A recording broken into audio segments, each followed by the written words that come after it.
Bengaluru metro ನಿಲ್ದಾಣದಲ್ಲಿ ಅಮೂಲ್ ಅಂಗಡಿಗಳನ್ನು ತೆರೆಯೋದಕ್ಕೆ ಅವಕಾಶ ಕೊಟ್ಟಿರುವಂತ ವಿಚಾರ ಈಗ ಆಕ್ರೋಶಕ್ಕೆ ಗುರಿಯಾಗಿದೆ. 10 ನಿಲ್ದಾಣಗಳಲ್ಲಿ ಅಮೂಲ್ ಮಳಿಗೆಗಳನ್ನು ಓಪನ್ ಮಾಡೋದಕ್ಕೆ ಅಮೂಲ್ ಬಿಎಂಆರ್ಸಿಎಲ್ ಜೊತೆಗೆ ಒಪ್ಪಂದ ಮಾಡಿಕೊಂಡಿದೆ. ಮಳಿಗೆ ತೆರೆಯಲು ಬಿಎಂಆರ್ಸಿಎಲ್ ಅವಕಾಶ ಮಾಡಿಕೊಟ್ಟಿರೋದು ಈಗ ಕನ್ನಡಿಗರ ಆಕ್ರೋಶಕ್ಕೆ ಗುರಿಯಾಗಿದೆ. ಯಾಕಂತಂದ್ರೆ ಕರ್ನಾಟಕದ ಓನ್ ಬ್ರ್ಯಾಂಡ್ ನಂದಿನಿ ಇದ್ರೂ ಕೂಡ ಅಮೂಲ್ ಜೊತೆ ಯಾಕೆ ಒಪ್ಪಂದ ಅನ್ನೋ ವಿರೋಧ. ಗುಜರಾತ್ ಮೂಲದ ಕಂಪನಿಗೆ ಅವಕಾಶ ಕೊಟ್ಟಿದ್ಯಾಕೆ ಅನ್ನುವಂತ ಆಕ್ರೋಶ ವ್ಯಕ್ತವಾಗ್ತಾ ಇದೆ. ಬಿಎಂಆರ್ಸಿಎಲ್ ವಿರುದ್ಧ ಸಾರ್ವಜನಿಕ ವಲಯದಲ್ಲಿ ಅಸಮಾಧಾನ ವ್ಯಕ್ತವಾಗಿದೆ. ಕರ್ನಾಟಕದ ಬ್ರ್ಯಾಂಡ್ ಇರುವಾಗ ಗುಜರಾತಿನ ಅಮೂಲ್ಗೆ ಯಾಕೆ ಅವಕಾಶವನ್ನು ಮಾಡಿಕೊಟ್ಟಿರೋದು ಅನ್ನೋ ಅಸಮಾಧಾನದ ಮಾತು ಕೇಳಿ ಬರ್ತಾ ಇದೆ. ಅಮೂಲ್ ಮಳಿಗೆಗಳನ್ನು ತೆರೆಯೋದಕ್ಕೆ ಬಿಎಂಆರ್ಸಿಎಲ್ ಜೊತೆಗೆ ಒಪ್ಪಂದವನ್ನು ಮಾಡಿಕೊಂಡಿದೆ. ಸಾಮಾನ್ಯವಾಗಿ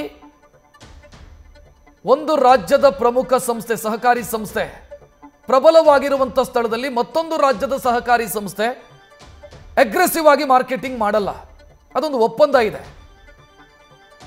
ಆದರೆ ಅಮೂಲ್ ಅದನ್ನ ಉಲ್ಲಂಘಿಸಿದೆ ಮತ್ತು ಬಿಎಂಆರ್ಸಿಎಲ್ ಅದಕ್ಕೆ ಅವಕಾಶವನ್ನ ಕೂಡ ಮಾಡಿಕೊಟ್ಟಿದೆ. ಇದು ಸರಿನಾ ಅನ್ನುವಂಥ ಪ್ರಶ್ನೆಯನ್ನು ಕನ್ನಡಿಗರು ಕೇಳ್ತಾ ಇದ್ದಾರೆ.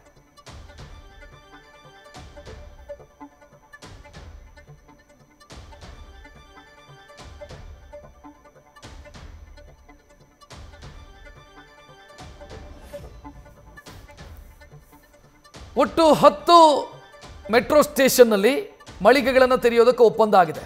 ಪಟ್ಟಂದೂರು ಅಗ್ರಹಾರದ ಮೆಟ್ರೋ ನಿಲ್ದಾಣ ನಂಬರ್ 1, ಇದರ ಜೊತೆಗೆ ಇಂದಿರಾನಗರ ಮೆಟ್ರೋ ನಿಲ್ದಾಣ, ಬೈಯಪ್ಪನಹಳ್ಳಿ ಮೆಟ್ರೋ ನಿಲ್ದಾಣ, ಟ್ರಿನಿಟಿ ಮೆಟ್ರೋ ನಿಲ್ದಾಣ, ಇದರ ಜೊತೆಗೆ ಜಯನಗರ ಮೆಟ್ರೋ ಸ್ಟೇಷನ್ ಗ್ರೀನ್ ಲೇನಲ್ಲಿ ಬರುತ್ತೆ. ಬೆನಿಗಾನಹಳ್ಳಿ ಮೆಟ್ರೋ ನಿಲ್ದಾಣ 6ನೇಯದ್ದು. ಸರ್ ಎಂ ವಿಶ್ವೇಶ್ವರಯ್ಯ ಮೆಟ್ರೋ ನಿಲ್ದಾಣ ಪರ್ಪಲ್ ಲೈನಲ್ಲಿ ಬರುತ್ತೆ. ಮೆಜೆಸ್ಟಿಕ್ ಮೆಟ್ರೋ ನಿಲ್ದಾಣ ಇಂಟರ್ಚೇಂಜ್ ಸ್ಟೇಷನ್ ಕೂಡ ಇದು. ನ್ಯಾಷನಲ್ ಕಾಲೇಜ್ ಮೆಟ್ರೋ ನಿಲ್ದಾಣ, ಅದರ ಜೊತೆಗೆ ಬನಶಂಕರಿ ಮೆಟ್ರೋ ನಿಲ್ದಾಣ ಗ್ರೀನ್ ಲೈನಲ್ಲಿ ಬರುವಂಥ ಮೆಟ್ರೋ ನಿಲ್ದಾಣ. ಒಟ್ಟು 10 ಮೆಟ್ರೋ ಸ್ಟೇಷನ್ನಲ್ಲಿ ಮಳಿಗೆಗಳನ್ನು ಓಪನ್ ಮಾಡೋದಕ್ಕೆ ಒಪ್ಪಂದವನ್ನು ಮಾಡಿಕೊಳ್ಳಲಾಗಿದೆ. ಇದೀಗ ಅಸಮಾಧಾನಕ್ಕೆ, ಕನ್ನಡಿಗರ ಅಸಮಾಧಾನಕ್ಕೆ ಗುರಿಯಾಗಿದೆ. ಸೇವ್ ನಂದಿನಿ ಅಂತ ಕ್ಯಾಂಪೇನ್ ಮಾಡಿದ್ದು ಇದೇ ಕಾಂಗ್ರೆಸ್ನ ನಾಯಕರು ಹಿಂದೆ ಬಿಜೆಪಿ ಸರ್ಕಾರ ಇದ್ದಂಥ ಸಂದರ್ಭದಲ್ಲಿ. ಈಗ ಇದೇ ಕಾಂಗ್ರೆಸ್ಸು ಅಧಿಕಾರದಲ್ಲಿರುವಾಗ ಮೆಟ್ರೋ ನಿಲ್ದಾಣದಲ್ಲಿ ಅಮೂಲ್ಗೆ ಅವಕಾಶವನ್ನು ಮಾಡಿಕೊಟ್ಟಿದೆ. ಇದು ಡಬಲ್ ಸ್ಟ್ಯಾಂಡರ್ಡ್ ಅಲ್ವಾ, ಇದು ಡ್ಯುಯಲ್ ಸ್ಟ್ಯಾಂಡರ್ಡ್ ಅಲ್ವಾ ಇದು ಕಾಂಗ್ರೆಸ್ನದ್ದು ಅನ್ನುವಂಥ ಪ್ರಶ್ನೆಯನ್ನು ಜನ ಕೇಳ್ತಾ ಇದ್ದಾರೆ.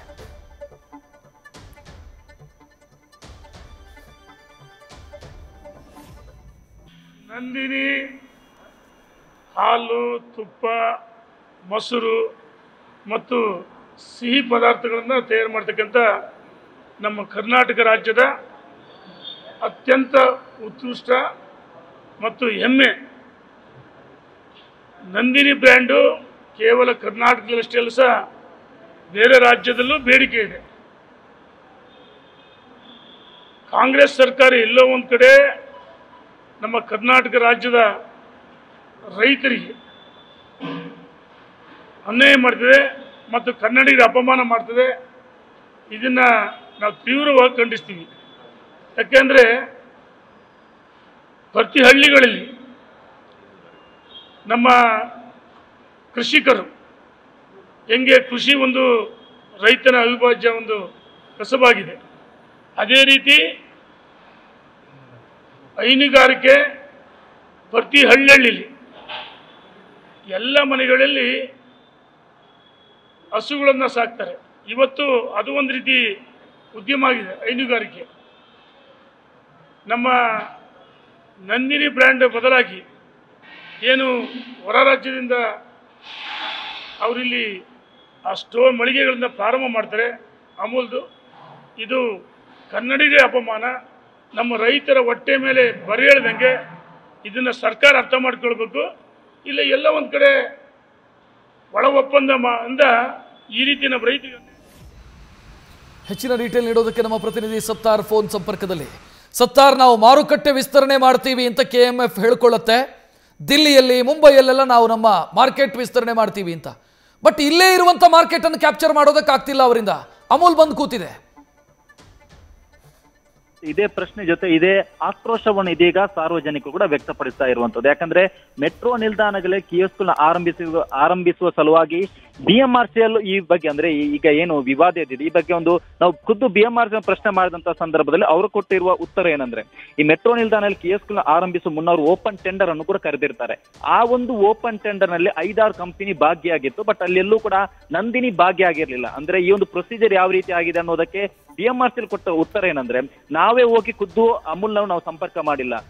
ನಾವೇನಾದ್ರೂ ಹೋಗಿ ನಾವೇ ಹೋಗಿ ಅವ್ರಿಗೆ ಬೇಡಿಕೆ ಇಟ್ಟಿದ್ರೆ ಇದು ನಮ್ದು ತಪ್ಪಾಗ್ತಾ ಇತ್ತು. ಬಟ್ ನಾವು ಓಪನ್ ಟೆಂಡರ್ ಅನ್ನು ಕರೆದಿದ್ವಿ, ಎಲ್ರಿಗೂ ಭಾಗವಹಿಸಲು ಅವಕಾಶ ಇತ್ತು. ಈ ಒಂದು ಸಂದರ್ಭದಲ್ಲಿ ನಮ್ಮ ನಂದಿನಿ ಏನಿದೆ ಭಾಗಿಯಾಗಿರ್ಲಿಲ್ಲ. ಈ ಒಂದು ಟೆಂಡರ್ ನಲ್ಲಿ 5 ಕಂಪನಿ ಭಾಗಿಯಾಗಿತ್ತು. ಆ ಒಂದು 5 ಕಂಪನಿಯಲ್ಲಿ ನಮ್ಮ ದರಕ್ಕೆ ಯಾರು ಸೂಕ್ತ ಆಗ್ತಾರೋ ಅದಕ್ಕೆ ಅವರಿಗೆ ನಾವು ಟೆಂಡರ್ ಅನ್ನು ಕೊಟ್ಟಿದ್ವಿ. ಅನ್ಫಾರ್ಚುನೇಟ್ಲಿ ಅಮೂಲ್ ಅವರು ನಮ್ಮ ಬೇಡಿಕೆ ಏನಿದೆ, ನಾವು ಹಾಕಿರುವಂತಹ ಮಾನದಂಡ ಏನಿದೆ ಅದಕ್ಕೆಲ್ಲ ಓಕೆ ಆದ ನಂತರ ನಾವು ಅಮೂಲ್ಗೆ ನಾವು ಅವಕಾಶವನ್ನು ಕೊಟ್ಟಿದ್ವಿ ಅನ್ನೋ ಸ್ಪಷ್ಟನೆಯನ್ನು BMRCL ಕೊಡ್ತಾ ಇದೆ. ಬಟ್ ಈ ಬಗ್ಗೆ ನಂದಿನಿ ಅವರು ಅಂದ್ರೆ ಯಾವುದೇ ರೀತಿಯ ಸ್ಪಷ್ಟನೆಯನ್ನು ಕೊಟ್ಟಿಲ್ಲ. ಅಂದ್ರೆ ಯಾಕೆ ಅವರು ಇದರಲ್ಲಿ ಭಾಗಿಯಾಗಿಲ್ಲ ಅನ್ನೋದಕ್ಕೆ ಅವ್ರಿಗೂ ಯಾವುದೇ ಸ್ಪಷ್ಟನೆ ಕೊಟ್ಟಿಲ್ಲ. ಯಾಕಂದ್ರೆ ಈಗಾಗಲೇ ನಂದಿನಿ ಕೂಡ ಅನ್ಯ ರಾಜ್ಯದ ತನ್ನ ಮಾರ್ಕೆಟಿಂಗ್ ಅನ್ನು ವಿಸ್ತರಿಸುವ ನಿಟ್ಟಿನ ಒಂದು ಚಿತ್ತವನ್ನು ಇಟ್ಟಿದೆ. ಗುಜರಾತ್ ಆಗಿರ್ಬೋದು, ಜೊತೆಗೆ ಈಗ ಅಂದ್ರೆ ದೆಹಲಿ ಜೊತೆಗೆ ಗುಜರಾತ್ ಅಲ್ಲೂ ಕೂಡ ತಮ್ಮ ಮಾರ್ಕೆಟಿಂಗ್ ಸ್ಟ್ರಾಟಜಿಯನ್ನು ನಂದಿನಿ ಮಾಡ್ತಾ ಇದೆ. ಈ ಒಂದು ಸಂದರ್ಭದಲ್ಲಿ ಅಮೂಲ್ ಬಂದು ಕೂತಿರೋದಕ್ಕೆ ನಂದಿನಿಯವರು ವಿರೋಧವನ್ನು ವ್ಯಕ್ತಪಡಿಸ್ತಾರೆ ಅನ್ನೋದನ್ನು ಕೂಡ ಕಾದ್ ನೋಡ್ಬೇಕಾಗಿದೆ. ಬಟ್ ಯಾವಾಗ ಈ ಒಂದು ವಿರೋಧ ಎದ್ದಿತ್ತು ಆ ಒಂದು ಸಂದರ್ಭದಲ್ಲಿ ಇದೀಗ ರಾಜ್ಯ ಸರ್ಕಾರ ಕೂಡ ಮಧ್ಯಪ್ರವೇಶವನ್ನು ಮಾಡಿ ಅಂದ್ರೆ ಅಮೂಲ್ಗೆ ಕೊಟ್ಟಿರುವಂತಹ ಸಂಖ್ಯೆ 10 ನಿಲ್ದಾಣಗಳಲ್ಲಿ ಕೊಟ್ಟಿರುವಂತಹ ಸಂಖ್ಯೆಯನ್ನು ಇಳಿಸುವಂತ ಈಗಾಗಲೇ BMRCL ಕೂಡ ಸೂಚನೆಯನ್ನು ಕೊಟ್ಟಿರುವಂತದ್ದು. ರಕ್ಷತ್, ಥ್ಯಾಂಕ್ ಯು ಸತ್ತಾರ್ ಮಾಹಿತಿಗೆ. ನ್ಯೂಸ್ ಫಸ್ಟ್ ನಿರ್ಭೀತಿಯಿಂದ ನಿಮ್ಮ ಪರವಾಗಿ.